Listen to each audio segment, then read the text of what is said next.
All right, here we go.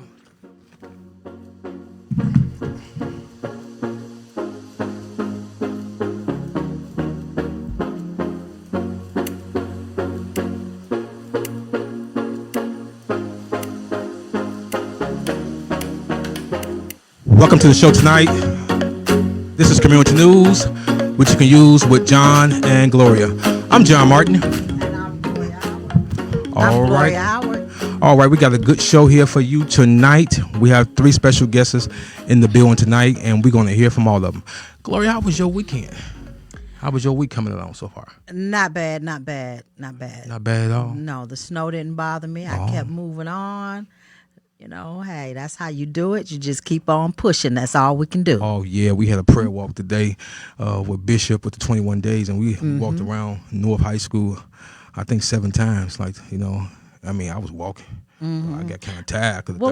How was the reaction with the students out there? The principal was out there, and it was quite a bit of different organizations and churches and stuff. Okay. And the students came and joined us after when the march was over with, because they was getting out of school. Okay. So it was very, very successful. And I tell you, Bishop Howard, something else. I mean, the man was walking. He walked all the way around there. I got kind of tired. He said, "I'm almost close to 70. You can't walk that long." I felt kind of bad. So I was in the van, just driving the van around. But it turned out very successful. Good. And we went to Henry High School first. And the principal, he came out and he walked with us around the school. But we only did one time there. Okay. That was real good. So it was real good, well attended, and it was well attended. You know what's a blessing is the fact that they actually allowed that to happen. Wow. Yep. That's the blessing in it, because right now, as polarized as the country is, it's the have-nots. It's the I'm spiritual but not religious. It's the we want to separate the schools from the churches. It's all of this going on, but to bring a community together, especially at a time where we got so much chaos, we got so many killings and shootings, and we just carjackings, all of this happening, but then in the one little corner, the little pocket, that's right, of North Minneapolis, look what's happening. Wow. I tell you, we're putting a dent in the crime. Yep, we're going to put a dent in the crime. And then also, too, about our coat giveaway.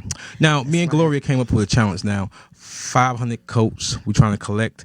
And therefore, Gloria, tell them a little bit about our coat drive we're having. That's right. We're having a coat drive. And it's actually a winter gear. It's coats, and it can be any size.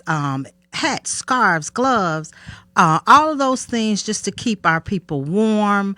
And with that, I'll say that I have gotten so many calls. I'm picking up coats tomorrow. Wow. I'm picking up coats Friday. Yeah. So they're listening, they're hearing us. That's right. And I can't wait until we get ready to give them out. And for those of you who decide to donate, let us know who you are. We want your name and a contact. You can email that to us at communitynewsmn@gmail, because we're going to give something away. We're going to have a drawing before we give the coats out. Oh, that's right. And that's for those of you who donated. That's right. Now, we're going to get right into it. And we got a special guest that she's dealing with mental illness. Mental health illness. And that's her website right there. We're gonna put it back on the screen, and therefore, if you are dealing with mental illness situation, and this is her own business that she started, and she's Dr. Langford. She's the daughter of Bishop and Betty Howell of Shiloh Temple International Ministry, right there on West Broadway, and we're gonna introduce her. Gloria, I want you to introduce her while we play our clapping music as we do at time. Okay. So it is with honor to introduce you to one of our amazing women of color right here in North Minneapolis, serving the community, Dr. Andrea Langford. And this is Epiphany Family Services. I know for a fact it's important to have someone that looks like you when you're having a crisis. That's right. Or when I have a grandson, okay, and I'm the guardian. And, sometimes we need someone to talk to. That's right. And there is a preference, and it works when you have what you need. Okay. So without further ado, we will go. introduce. She's going to tell us who she is. And, this is a credentialed woman right here, okay? Sure is. So you're getting the cream of the crop. So let us know. Well, Here she is, Dr. Langford. Thank you for having me. Thank you. I really appreciate it. Congratulations on your show and the you. success of it this far. And I want to donate a coat myself. Oh, well, thank So you. I drop it off here. I bring it to church. What should I do? It's gonna be a matter of John fact, is always at Shiloh Temple. Yeah, Shiloh Temple is our drop off site too. Yes. Yeah, for it. And so we just so excited. Dr. Langford gonna tell us about her family, and how everything is. I'm just so excited. I'm gonna shut up and let her talk now. Well, I first just a little bit about my credentials. I have a bachelor's in psychology and a master's in counseling psych, and then another master's in educational leadership, and then a doctorate in marriage and family therapy. I am a licensed marriage and family therapist. Wow. And I'm currently going to school to get my behavior analyst certification. So currently I'm the clinical director of a company, separate company, but it involves working with children with autism. Okay. And so then I also have our private practice. My husband and I have Epiphany Family Services, where we provide individual therapy, family therapy, couple therapy, but we also do assessments, diagnostic assessments, consultations, trainings, and then we also have wayward services. So we can provide positive behavior supports, respite care, and now even chore services, home delivered meals, 24-hour emergency care for our elderly. Oh, so wow. we are expanding, and we're so excited about that. But it's important to let our people know that they have a platform to talk and to be heard. To be heard, and I think that you all are our stakeholders, our pioneers who have really got the message out there to remove that stigma of receiving mental health services. Yes. Right, that we come a long way to get over that hump. It's not a bad thing at all, but I understand where that stigma came from. Right. So now we do have safe places where you can go to somebody and talk and receive help, and there's so many resources out here. If your children have been diagnosed with a mental illness or autism, we need to know that they can be on DD waivers. They can get grants for the items such as fences to keep their children safe, right? They can get grants for equipment. It's out there. I had no idea. No idea. And tell us, okay, because I'm sure that like some children from school, do schools contact you, or the families from these children at school? And Yes. It's typically the families. And so now I'm working more building relationship with social workers with Hennepin County. But right now it's just word of mouth because I'm still using my 9 to 5 to kind of fund Epiphany. But as soon as I can trust God more and let that go, then I'll be 100% on board with Epiphany. But yes, families, word of mouth, the church, places such as this, social workers, but contact me because there are a lot of resources and help for our families. okay, one of the things I was going to say is sitting here, because we have another guest that's a Rotarian, and I think you should be on the Rotarian speaking circuit. Okay. I will actually pass your name on, Yes. so that they can reach out to you, and I'll give you some information because you can reach out to them too, Yes. as well. And there's several Rotary clubs within our community, and get that word out through there as well, because it benefits our community as Yes. well, and actually throughout the Minneapolis and Twin Cities area. So dealing with Dr. Langford, is it hard, or when dealing with, because right now I'm dealing with with my son, and he's dealing with certain issues and things like that he's actually dealing with, and is it kind of hard to get the parents or the kids to participate in things like this? Or I know some of them may say like they don't need the service or there's nothing wrong with them. How do you will them in to make them feel, as I said, more comfortable? Yes. To come to a more comfortable environment. Yes. I believe in shared responsibility. I don't believe that things happen linear, right? You did this, so this is why, or no. I believe that it all impacted one another. So I have to first apologize to parents and families of the system that we are a part of, and how we have burnt bridges, right? We have mishandled people. We have not been upfront about what is put in diagnostic assessments and what that means in the future for our kids. They don't know once that diagnostic assessment gets written, that's record, and anybody can request that. And then now you have the perception placed on you where you can't or you won't, right? That's a mishandling, you know. So first we have to recognize that, yep, it's not that they don't want to be involved, it's that they've been hurt. They've been, their trust has been taken advantage of. So we have to heal that, right? We have to mend that and say, hey, I get it. So when I do an assessment, we sit down, it's called an explanation of findings, which the county insurance companies do pay for, and we can sit down and read it together and say, now, does this sound accurate? Okay. Is this the language that you want in it? Of course, there's statutes and things that we have to follow as far as criteria. And something that people also don't know is that insurance companies require a diagnosis in order to pay the providers. Right. So what does that mean? I have to put a label on you in order to get paid. That puts me in a quandary. You see what I mean? And so just knowing information, right? Psychoeducation, it has a lot to do with it, you know? And so helping the families through that experience, they can start to build trust. And the more you're consistent, they start to build more trust. Right. Okay. Because I can remember a time when everybody was like, had their kids on something. Yep.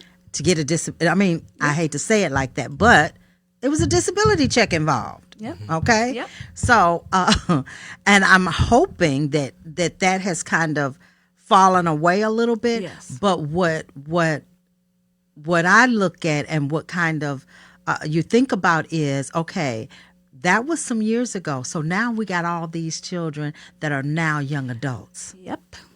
And we see where we are in our community.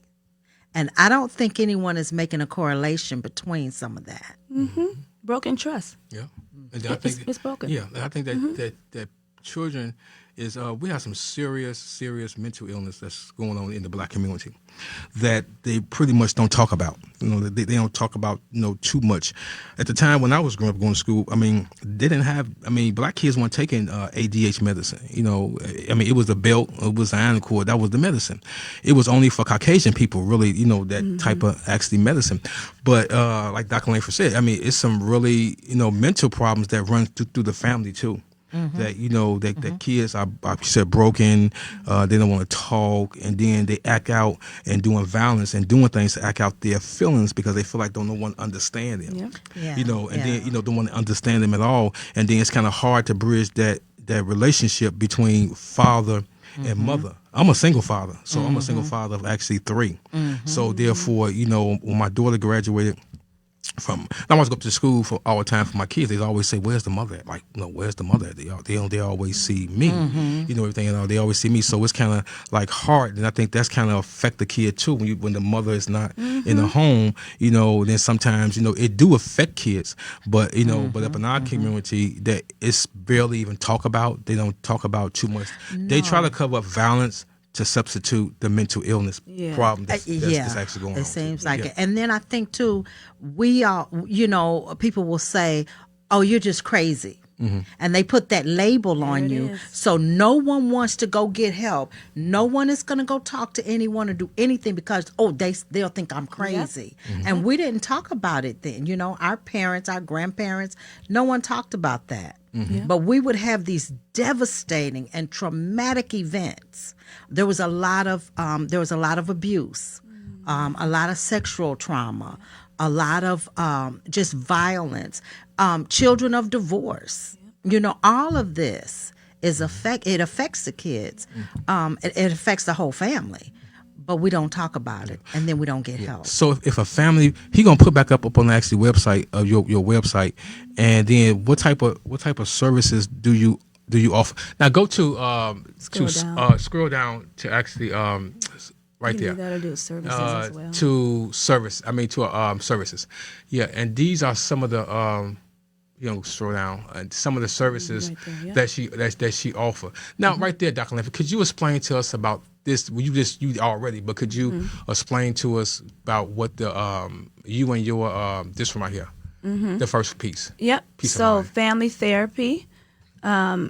I believe in systems, like you were saying, in systems, multi-generational transmission of anxiety, how we handle things, how we handle trauma, how we handle disagreements, right? It's taking a look at how it has been handled historically in your family. Right. How did your mom handle it? How did your grandmother handle it? Right. And it's really just an awareness by looking at a map and saying, whoa, number one, it takes the guilt and the shame off of you as an individual and externalizes it and saying, oh, this is how we handle it. Typically we fight.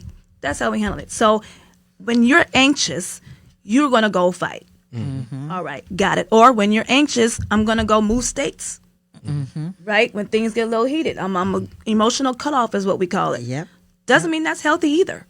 Right? Because now we have a bunch of broken families all across the All U.S. over, You yeah. see what I mean? Yeah. It's balancing. Right? It's balancing. When do I speak up and my voice gets heard and not have the associated emotion go along with it? Right. Right? You have to have both empathy and cognitive ability. Right? And so that's family therapy and looking at, you can mend relationships. So you do family therapists and individual I do. therapists too. Right? So all you ones that's watching the show that need therapists or know of someone that need of her services, how will they get in contact with you, Dr. Langford, if they if they go into the county, if they have a county social worker, if they will referral, how can they reach out to you to get the information back to the right people they need to get the information to? Yep. You can go to the website, epiphanyfamily.com, and there's actually an appointment button on there you can click, and it'll go straight to my schedule. Okay, it goes straight to a schedule. Now, what made you come up with that name? That's a nice name. I kind of like that name right there. You know, Epiphany. Yep, there it is. It's showing. Yep. Okay. So, when I first received my bachelor's degree, actually, the name came to me. That was 2003. Oh, wow. Yeah. And I just was like, that aha moment we have in the psychology field. And it has to come to you. I can't tell you. I can't preach it to you. I can't give you advice. That is not counseling. That is not therapy. It's through our conversations, right? It's through me being a sounding board. It's through doing different activities like role play or drawing or play therapy or, whatever we have to do. And then it comes to you like, oh, I see it. I see it differently now. Right. That's the aha moment. Whether it be in families, couples, individuals, jobs, right? It's that moment like, oh, it's not what I thought it was. Look at it differently. Okay. So the aha moment. Well, yeah, we had Dr. Langford one come back. I'm gonna lay across that couch over there. And I'm gonna let her do it. Right. Now I understand. Now your father wrote 2 books. Can you tell us a little bit about these 2 books? Now today I just found he got 2 books. One is the Eden. This one right here. He actually has a third book. 2 I books. have the other So one. Dr. Langford gonna tell us about these 2 books that her father wrote and what's it about? Yeah, so faith in action. Faith without works is dead, right? We know that in scripture. And so it's about having full trust in God and how you do that. A lot of people, again, the how-tos are important. Yeah. Go be better. Go be healthy. That sounds really good. Right, but how do you do that? How do you do that? Just have faith in God. And what does that look like exactly? Right. Yeah. Right. So he is definitely my educator, where I got everything from him and my mom, right? So his educating comes through these words. Same with this. The Eden experience, God's creative design for healing, balance, and passion in your marriage. We want healthy families and healthy relationships. Yeah, a healthy marriage too. Yes. I'm still waiting. Maybe one day she'll drop out. Maybe one day she'll drop out the sky. Just got to keep hope. Yeah. They got to keep hope alive. and keep hope alive and keep actually praying. Now, before we let Dr. Langford go, there's some things going on this week at Shiloh Temple Church. So get to a quick announcement. Now, if you're looking for a daycare, everybody looking for a responsible, good daycare. You know, I recommend Shiloh Temple. They got a great daycare. I mean, I tell you, Pastor Betty run that daycare like an iron fist. You know, they do a background check on everybody. Background check, fingerprint prick. Everybody come through there have to go through a thorough background check. It's a good daycare, good services. And then they have openings up right now. They have openings up for what age, Dr. Langford? 6 weeks to 12 years of age. So we got a 6-week-old baby, and 1-year-old, 2-year-old, 3-year-old, and 5-year-old, and need daycare services. And give them a call. And they also stay open. They open at 6 a.m. to 6 p.m. Wow, those are some great hours, boy. Looking for a great daycare? Call Shiloh Temple Church. The phone number is 612-301. 302. Oh, sorry, 612-302. One God. And also, what about the young women, Yes. or families that get help through the county? Yes. Are they welcome? Yes. Yes. Do you have to the daycare? Yes. Yes. We accept county assistance. Yep. There you go. They accept county assistance, and they take out of pocket pay. So you're looking for a daycare, stop by Shiloh Temple Church, 1201 West Broadway, doing the business hours between 9 a.m. and 4 p.m. or 5 p.m. Just go in there, go to the front desk, ask for the information, or ask for Pastor Betty. She'll come out, give you the information that you need. Now, they're having a big turkey giveaway, too, as well. Tell us about the turkey giveaway. 17th, 18th, 19th. They're giving away turkeys for Thanksgiving. Oh, if you need you a turkey, Yes. you need you a turkey for your family. And There you go. I'm gonna I can't cook a turkey, but I'm gonna try this year, Gloria. This year I'm gonna try to cook. Call me. I'm gonna walk you through. Right. Walk me through it. I'm gonna just cook the bird, and then I'm gonna try to cook some chitlins. And I can't help you there. Okay, well, but we're gonna cook. I'm gonna cook this Thanksgiving for myself. I'm gonna actually try to cook. And I asked my kids. I said I'm gonna cook. They said, Dad, you gonna cook? They said you don't know how to cook. Well, hey, we just go to the store and get some frozen food, put it in the oven, and then we just call it like that. But Dr. Langford, we are so happy Yes. that you came on the Thank show you so tonight. much. And before we let you leave, could you explain your service again and how can they reach you and everything before we let you go? Yes, Epiphany Family Services. The website is epiphanyfamily.com, and we do all types of therapy, family therapy, couple, individual, with children, all the way up to adults, older, our seasoned young adults. We also provide consultation, trainings, diagnostic assessments, and waivered services. Now, if someone watching this show right now, do they have a phone number they can reach you at or reach? Yes, it's 612-616-2974. Okay, she gonna say it again. Go get a pen. 612 616 2974. 2974. Thank you so much, Dr. Langford. And he gonna put your website back on up there while we take a quick commercial break. And again, I can hear my clapping music. Thank you for being on the show. Thank you so much and for we being here. Appreciate that. Thank you, we Dr. do. Langford. Yeah. All right. Thank you so much. Thank you so much.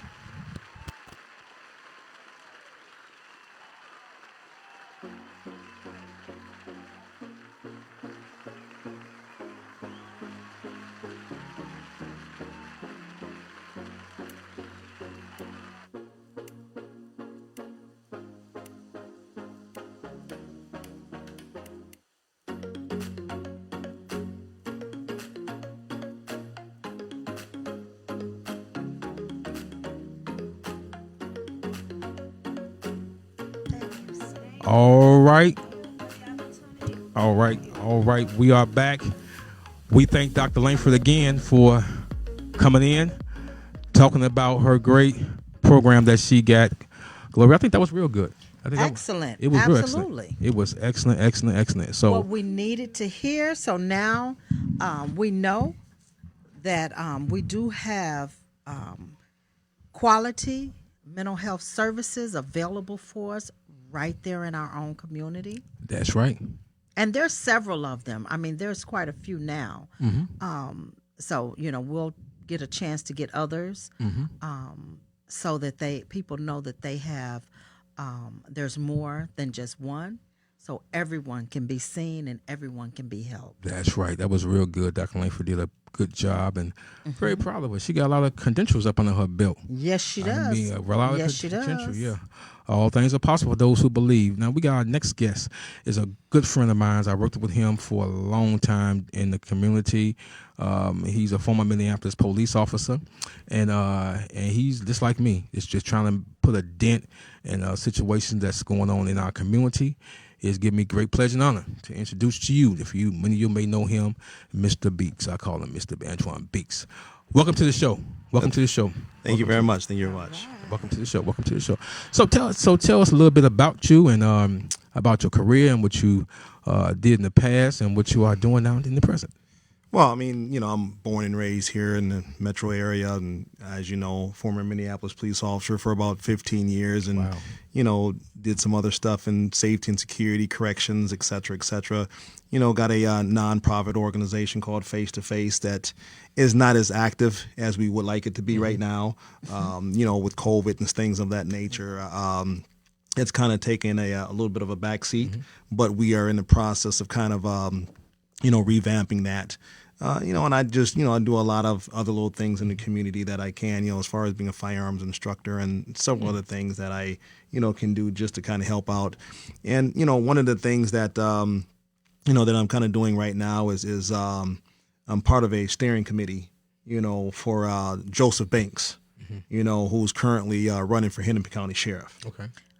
He ran before, and didn't work out in his favor the first time, but he definitely has the credentials, to definitely be a positive, individual in that position for the county of Hennepin, and I'm really looking forward to his victory. But we also know that there's other qualified candidates out there as well, and we.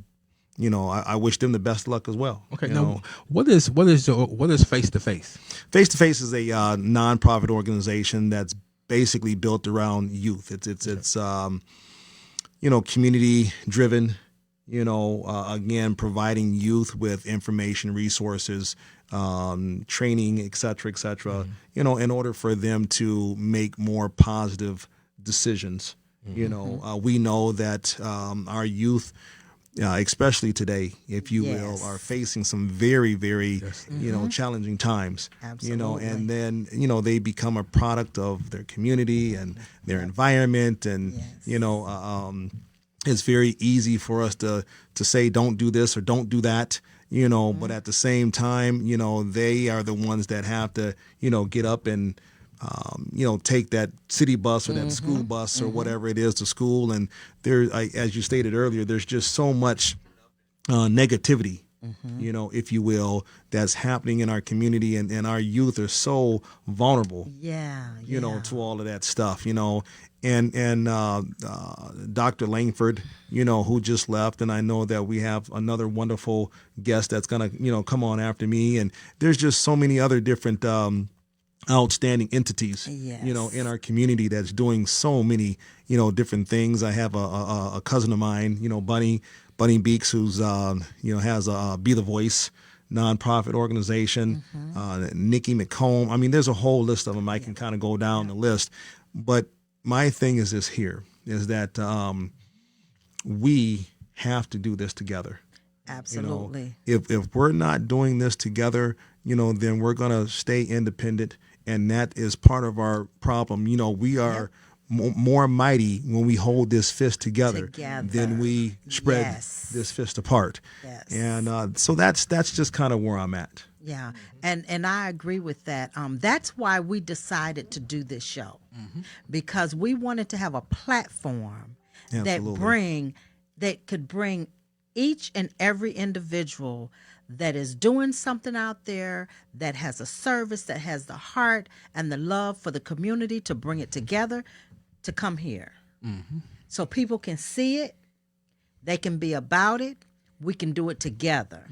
Absolutely. If we don't, as you said, if we don't start coming together to build what we want to see, it will never happen. We'll be in the same place we are 30 years from now that we were in 30 years ago. Right. So we have to make a change, and we have to stand together. That's right, Mr. Big. Now, when this past election, we just had that it didn't pass about them fools talking about dismounting the police. I knew you was going there. They were dismount. How do you feel about that? And how do you feel about the police department and the community as moving forward? Well, I'm all for police reform. I'm dead set against, getting rid of the police. You have to be careful what you ask for, all right? Because the charter in the city of Minneapolis and any other city requires that city to provide some form of policing. Hennepin County Sheriff is the top agency in Hennepin County. Okay. So even if they would have gotten rid of the city of Minneapolis Police Department, Hennepin County would have had to step in. Now check this out. Hennepin County doesn't have enough officers to be able to provide the policing or accommodate the policing for the city of Minneapolis, right? So they even have a completely different type of policing that they do within Hennepin County. All right, they're not used to responding to domestics, and just some of the other things, carjackings and things of that nature. They're not used to responding to that, and honestly, that is an issue or concern, because Hennepin County Sheriff's Department should be right now assisting Minneapolis on a lot of different things. I mean, they communicate on certain frequencies and things of that nature, certain channels when something big happens, but they need to be doing this on more of a consistent basis. Now, if Hennepin County would have had to step in and Minneapolis kind of would have went away, where do you think some of those officers would have came from that would have went to Hennepin County that would have had to make up those numbers? Wow. They would have definitely, some of them, I guarantee you, would have came from Minneapolis. So if you're concerned about the mindset of these officers and them treating citizens poorly, then that mindset would have potentially continued, because it's about educating, and training, not only law enforcement, because yes, they do need to be reformed, absolutely, but we also have to kind of train and reform our communities as well, because we cannot have our youth or just individuals just so angry and wanting to fight the police. Now, trust me, I get it.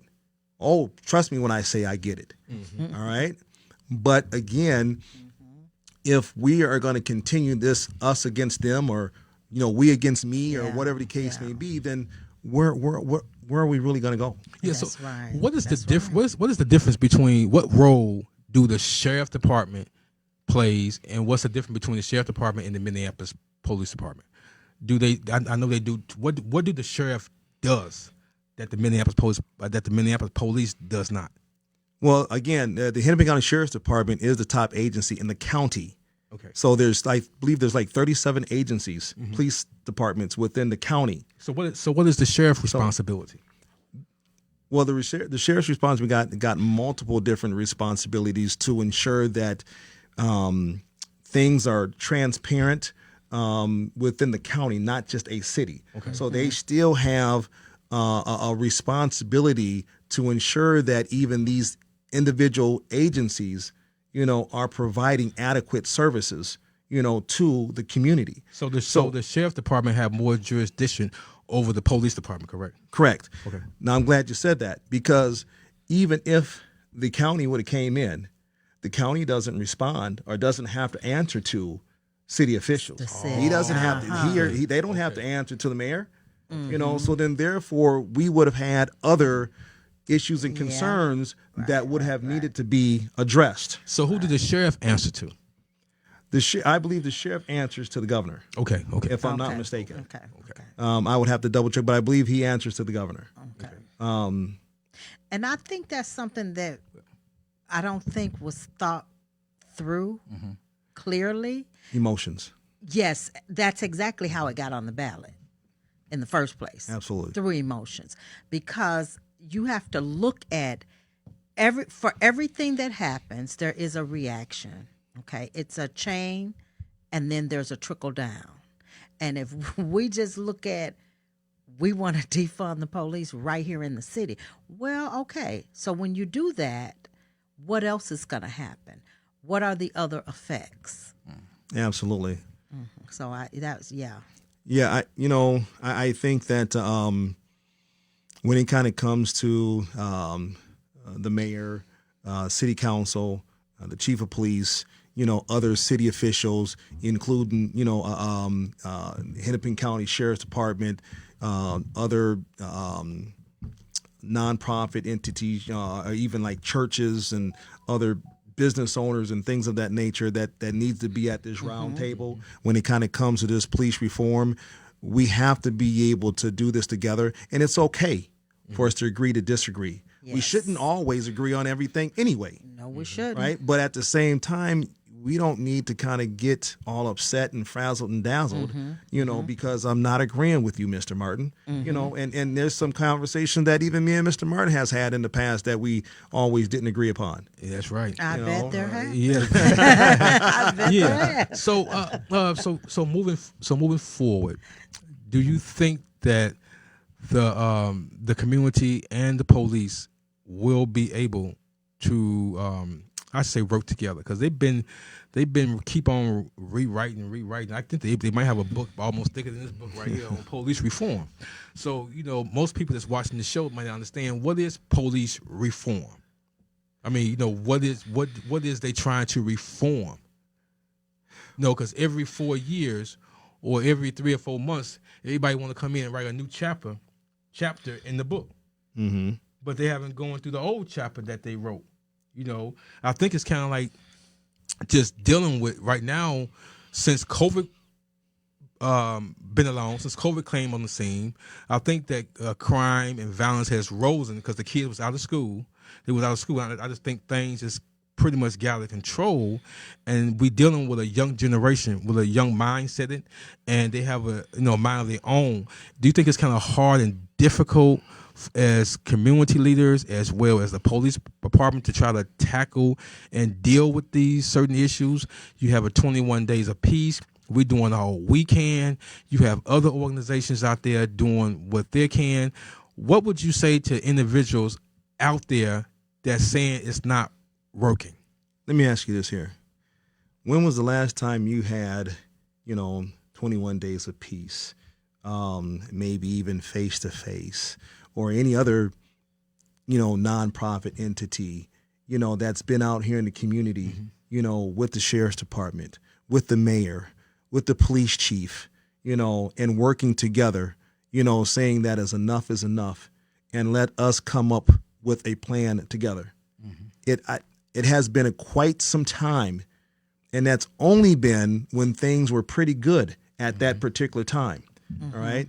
Right now, things are so separate and so divided. So when you're asking, what does police reform look like? What is it that they're trying to change? And because things have been talked about before, and certain changes have kind of come about, and then we see that there's another incident that has occurred, and then it seems like we're kind of back to square one.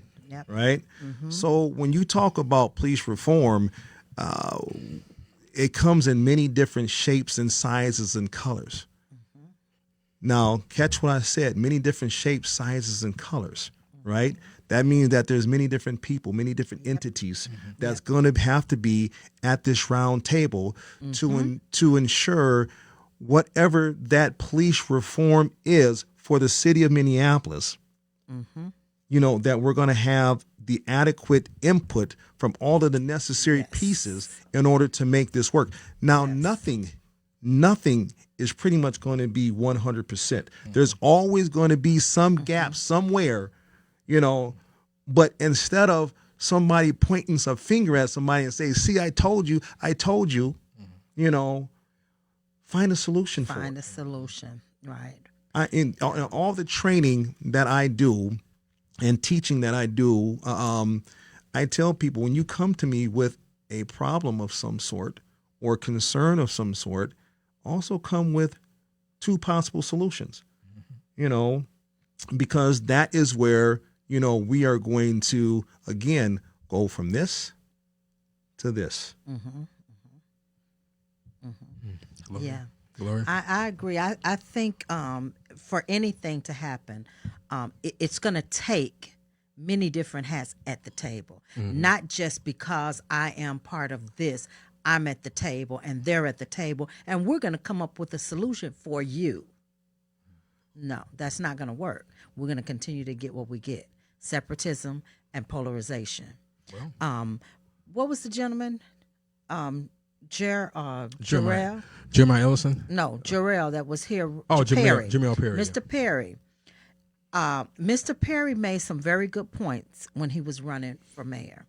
And I personally think that Mayor Fry needs to have that young man at the table with him. When they're talking about changes in North Minneapolis or across the city that's going to affect especially the communities of color, that young man needs to be at the table. Well, you know what? Well, like I said, things will stay the same if these people keep continuing to do the same. You got these old timers, community leaders, got these old time agenda. And I'm telling you, you're dealing with a young generation. You're dealing with a generation that we have the clueless idea. And we should include them around the actually table. Look, this is their generation, okay? Our generation is pretty much fading out. Okay, these young folks. Speak for yourself. I mean, Speak for yourself. I said, but my point is that in North Minneapolis, the old generation is kind of like fading out. I mean, just a little bit, and then now you coming with. I mean, we're dealing with mental illness. And I want to stop you just for a moment. You said the old generation is fading out. My question to you is, what has the old generation done to educate and to lift up that younger generation so that they can be the leaders that we need them to be going forward? No, I can answer that question perfectly. The actually old saying is that, young people and people have a mind of their own. Okay, the foundation was already laid. Okay, the foundation. I mean, this is nothing new. And Mr. Beast this ain't nothing new. This been going way back from Shane Price days when we had social march for social justice and peace. But they're actually playing this now when you don't include everybody. See, around the table, when we go to these meetings, half the people there in the room are community leaders. Okay, where is the people that live in these communities? Okay, are we representing all the people in the neighborhood? Do all the people in the neighborhood want peace? Okay, that's my question. Yeah, but you might have some. So I think the only way we can tackle this, we have to go out and bring people in and bring them around the table. See, we just can't assume, okay, well, people need jobs. So that's okay? that's the answer. Okay, that's the answer. You just answered it. Because they have to go out and they have to do something. You see, because it's to bring those young people in. Because it's sounding like we're repeating ourselves. We know we need jobs. We know crime is there. I mean, every year in Minneapolis, every summer, you expect that 5 or 6 kids get killed every summer. So it ain't nothing pretty much new. People just got accustomed to it. I mean, they got so accustomed to it, they got comfortable with it, it don't affect them no more. So when you have a shooting on Broadway, like you had a shooting on Broadway, people just it don't faze them anymore. They just got used to it. The emotionals and feelings is not there. That young man that was on Broadway that got shot, I think that was last week. You heard a little bit about it, but you not even heard many community leaders talking about it, even bringing that subject up. And I know that we're kind of running out of time and things of that nature, so I don't want to beat on this too much. But the thing is just when I was listening to you two talk, all right, you guys are basically saying the same thing, just from a different direction. Yes, and I think that is what is occurring in most situations within the community. People are saying the same thing, just kind of from a different avenue. Yes. Now, yes, we do have where, you have people talking about there's poverty pimps, or people are placing, financial, political, and personal gain in front of the issues at hand, which is safety, and we already know the problems. We already know the struggles and the hurdles that we need to overcome. My thing again is, and I will say this and I will say this again, is that we need to work together. We need, as they're rebuilding Broadway or rebuilding Plymouth and putting up all this new stuff over there need to be a 8-story building or something somewhere that has all of these different services and entities inside this building. So then therefore I ain't got to go over here on Plymouth to see Mr. Martin, and I ain't got to go and try to get on the bus, and I ain't got no money and no transportation to get 2 miles away to see somebody else. And, and then you telling me that I need to come back. And, I mean, there's just too many obstacles and hurdles, that our youth and also even adults are having to overcome in order for us to be successful. That's right. That's right, Mr. Beats. We is running out of time. I mean, we're gonna have you back on the show. Okay. So we can finish up part 2, and we have him. Thank him again for coming to the show tonight and sharing his vision and his ideas that he have. In closing, Mr. Beats, what would you like to say? Well, I want to say 2 things really quick, 3 things really quick. First of all, thank you for having me. And I look forward to coming back. I look forward to bringing my partner with me next time, Joe. Unfortunately, he got sick tonight, so he couldn't be here. Okay. Again, remember, Joe Banks for Hennepin County Sheriff. Your voice matters. 2, I will be bringing you a coat or 2. Oh, wonderful. Thank you so much. Thank you so much. Well, we're going to take a quick break and up on the Axie screen and take a quick break, and we'll come back with our second guest. With our third guest. Miss Sharon Brooks Green at Piece of Hope. Be right back. Community news you can use with John and Gloria.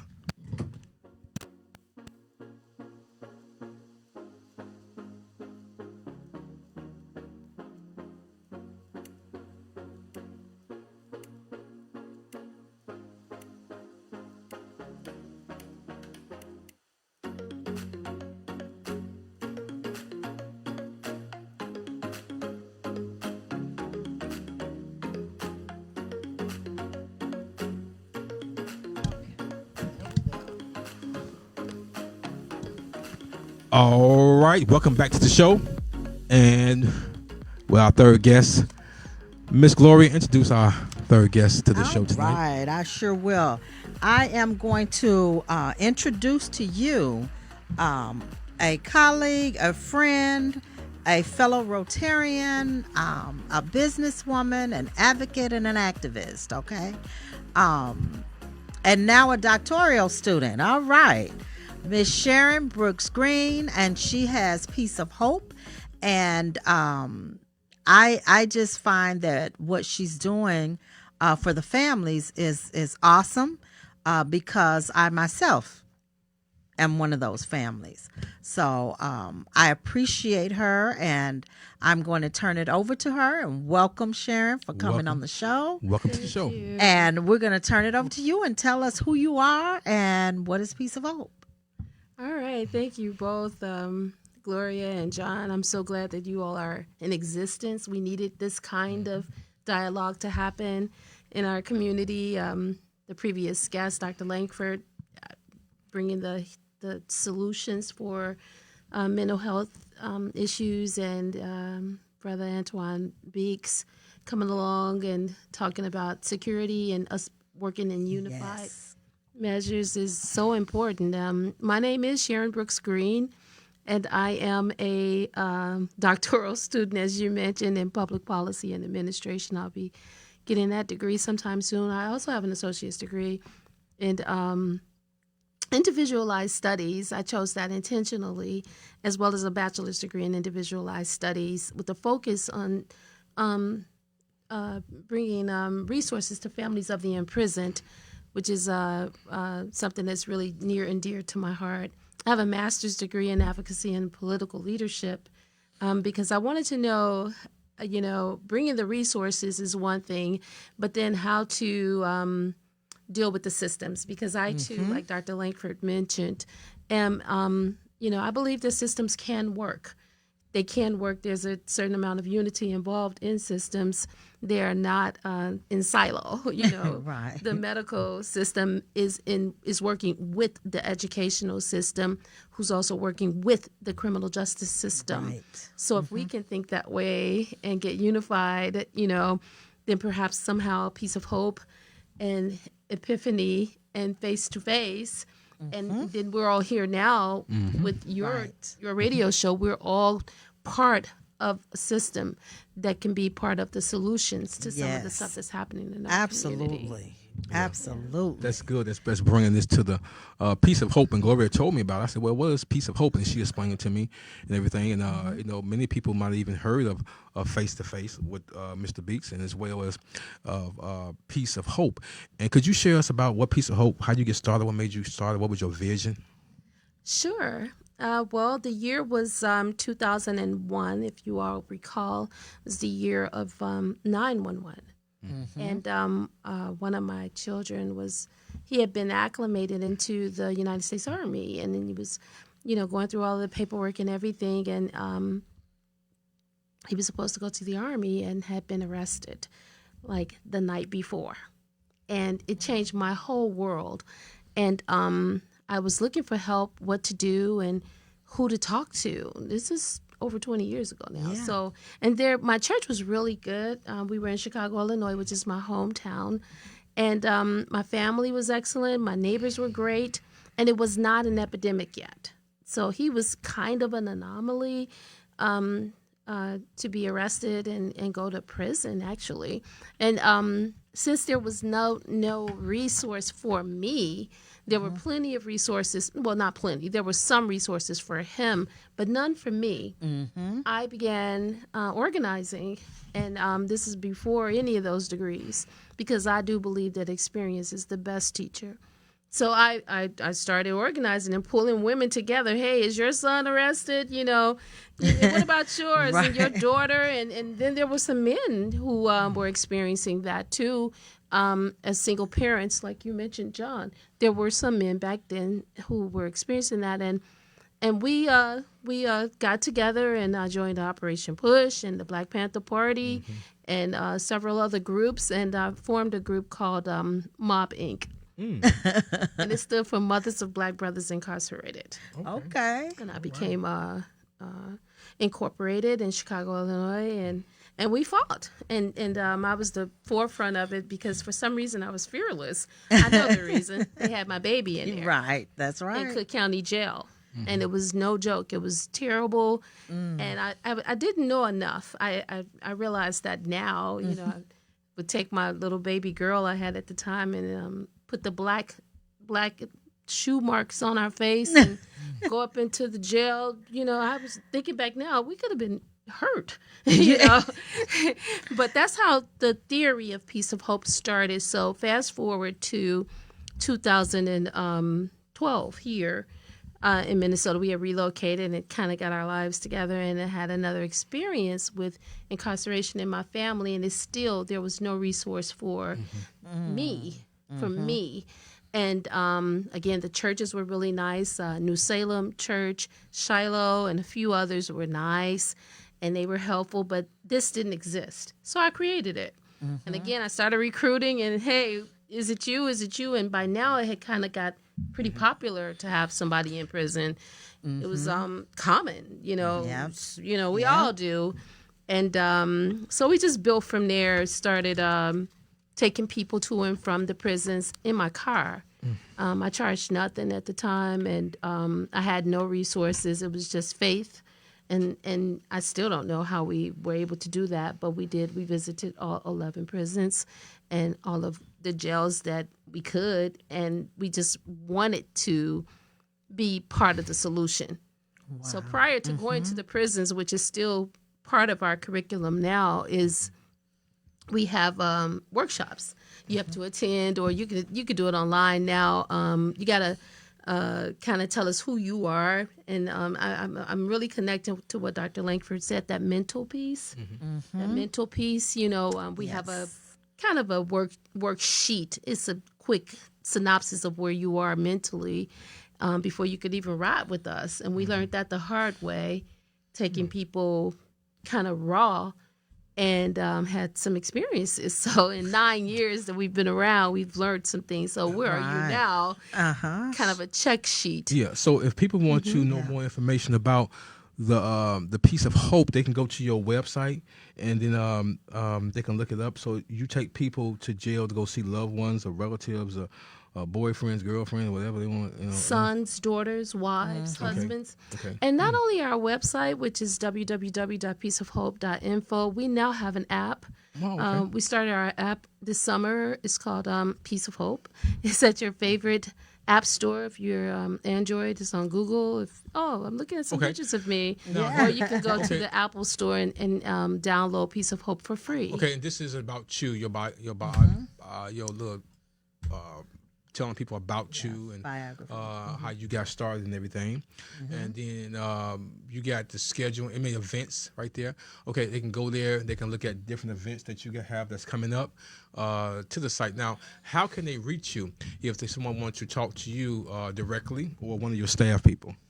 Again, they could download the app. You can download the app. It's so convenient. Everybody has a phone, so downloading the app is probably the best way. In fact, we want to be national, so we are national because of the internet. We're all national. So download the app and put in your circumstances.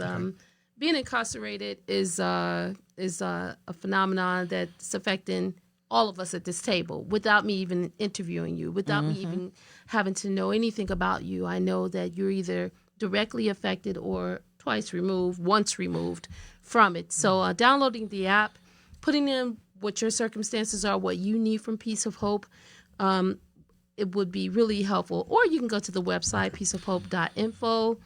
Give me a call, 800-741-0833. Okay. That's the number again, 800 741 0833. 0833. And Brother John, I just want to say, I saw up there some things about Piece of Hope. I actually wrote a book in 2019 called The Other Side of the Wall. And it's our logo with the lady from a family. She has the 2 kids. Put it back up. He gonna put Piece of Hope back up. That's our logo. And she has the 2 kids, and the guy is in jail.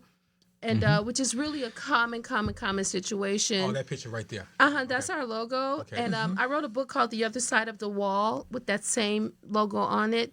Oh, okay. And, so you wrote the book. So how can they if they want to get your book, to read your book, how will they go by that? Go on your website as well? Yeah, or it's on Amazon or Lulu.com. It's actually a guidebook. So when you won't be like me when your person gets incarcerated. You won't be just totally lost. It's a guidebook. It's about 30 pages. It's really convenient to carry, kind of like Bishop book, easy read, something like that. And you just take it and you know what to do and you won't feel so lost. And there's this organization that's been around almost a decade now, here to support you. Okay, well, we're gonna have to get that book, Gloria. We are, because, well, for one, I'll just share, and I'm not afraid to share my story of my brother, who went to prison in Illinois back in early 90s, around 93, something like that. And the first time that he had really had any real issue or anything, but the severity of it landed him in prison, and he really didn't know and all of this. But anyway, he's been there 28 years now, 28, almost 29 years. And I remember sharing that with Sharon at some point. And that was still during a time where it was still difficult for me to talk about it. After nearly 20 years, it was still very, very painful. Because that's my youngest brother, and I knew the circumstances, and my mother didn't have money for $100,000 over a period of time for the attorneys and all of this, and mentally he was not in a place to help himself in there. And so here we are on the other side, the wall, doing the best that we can, and I really didn't know, the first time I went to visit him in Illinois at this place that looked like hell on earth to me when I first pulled up, I was scared. I was nervous. We weren't treated the best when we went to visit him, and then to see him when he came out. I mean, that's trauma. That's straight trauma when you go. And this is your first time going. it was so devastating to me. I told my mother after that, I said, I don't know if I can go back. I said, I really don't know if I can go back. And now here we are 28 years later, okay? And I've learned some things over the years, you know, through individuals like Sharon and organizations like hers. I started doing some research after I talked to her about it. And I look at my mom where she's at, always trying to get someone to take her to go visit. You know, I'm not there. I can't drive her. You know, so if there's not a family member or there's not somebody that's going to take her, she does not get to visit her son. Well, of course, now they have virtual visits. Well, now they which do. Are really convenient. They don't take the place Thank of that, God, that but face-to-face, but it helps. it's something. It helps a lot. Yeah, it kind of helps a whole lot to travel. Yes. We have bills and legislation that I wrote that I hope are passed this session, 1771 and 1772, where we want our government to fund Piece of Hope for to service our entire state, so that kind of thing doesn't happen. Yeah. Perhaps federally, we can get it where we serve the entire country for our 2 million families who are experiencing that. We would love to. I'm ready. I'm educated. I'm experienced. I have 4 people who are in prison throughout our country, and I'm just ready. I'm ready to do this service for families that you like yourself. Well, that's good. You do good work of It's peace. important. It's important. It's important. Peace and hope to be able Peace to give of hope. peace of hope to give those people that's incarcerated in jail, where they can be able to, you know, see their families and communicate with their families. No matter what they have done, you can't take the right away from them from seeing their loved ones. And not just seeing them, but to have a support system That's what we are, a support system. for that family. And we welcome each entity that's at this table, and Dr. Langford and others, to be a part of that system. I am so down with the building, with all of us in there, the resources, a one-stop shop. You know, Wow, I'm going to that can say happen. something. When you said that, I really literally could have jumped up out of this chair Gloria, and we've ran talked around the about table that. because we've already We've talked discussed about that. yes, Yes. that would be a good idea to Yes. have, you know, face to face on the first floor, community news on the third floor. That'd be good. We all in Put one Piece of place. Hope in there. Yeah, Piece of hope. You know what? And we all are doing one thing: is try to, you know, bring hope, Yep. and peace to our community, and also bring resources to our community. And having shows like this and dialogues like this is letting people know is that, you know, there's programs out there, There are that they programs. didn't know anything about. Instead of keep watching the news about somebody got shot here. Sometimes, hell, you get tired of watching the news. It's all depressing sometimes. And you know, just for our viewers out there, if you're listening, if you're watching, you know, I've worked in the community for quite some time now, and I like to. I'm proud to say that I am a connector and a resourcer. Okay. So if you are looking for something and you need help, Yes. you can reach out.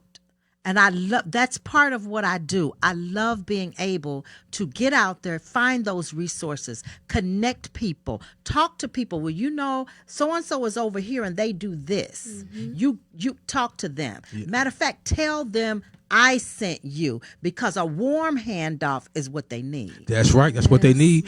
That's what they need. Hey, you know what? We had a great show tonight.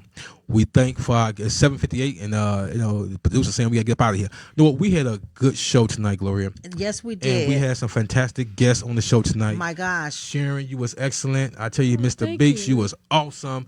And Dr. Langford, you know, even though she had to leave, she was real, real good. Yep. And to bringing these resources to you in the community. We trying to bring news to you. You can use that programs Absolutely. and people that you may sit by or probably didn't know, then they probably know that these programs exist.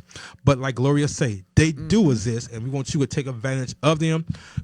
Their information will be posted on our website, Community News, Yep. which you can go back and you can watch. And before we go, Sharon is having a fundraiser. Sharon, tell us about the fundraiser real quick. It's December the 11th from 4 to 7. Thanks, Gloria. From 4 to 7 at the Taste of Rondo, where that delicious soul food is sold. Okay. Ah. We're going to be setting it out. So we want everybody who wants to come and support and see us help others who have loved ones imprisoned. Come on out to our fundraiser on December 11th, Saturday from 4 to 7. It's going to be entertainment, fun, and most importantly, information. That's one thing that our community is lacking is information. So That's right. we'll be talking about some stuff that is helpful and that we need to know.